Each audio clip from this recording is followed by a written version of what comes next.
it's really important, and I'd like to sort of talk about it, if you permit me, in a much bigger way. Everything in life seems to divide us, and everyone's on teams.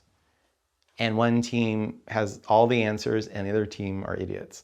And the other team has all the answers and they're an idiot. And corporations and governments often do things to keep us aroused and angry and suspicious, because that is how they can keep our attention, and they can get us to watch, and they can get us to buy or to donate. And this is not a problem for one side or the other. It's a problem for everyone. And let me share a quote, a really great quote from James Baldwin. And he says, "I imagine one of the reasons people cling to their hate so stubbornly is because they sense, once hate is gone, they'll be forced to deal with their pain." And I think that's really powerful.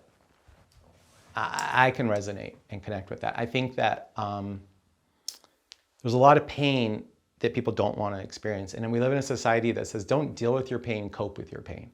And one way of coping with your pain is this medication or alcohol or work a lot or sex, or just get really angry at the other side and just live in this perpetual self-righteous anger.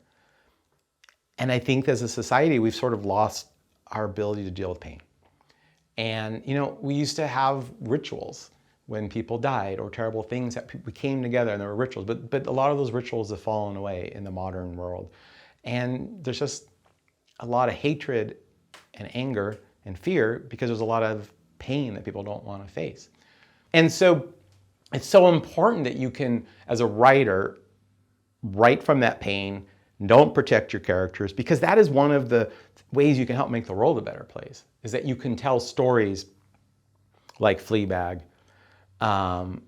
where characters choose or are forced to confront their deepest pain and come out the other side a better person, a more whole person, a more healthy person. We need to viscerally, like, you can't just lecture people. You can't tell people to do that. They'll just tune you out. But you create a character that they spend their lives with, that they're viscerally connected to.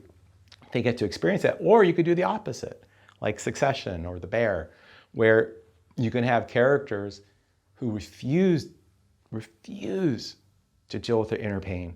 And they just live in this, just this aroused hatred, suspicion, and you just see the destruction. These are important. I mean, writing can help make the world a better place, because writing is how we get shared values. It's how we get empathy.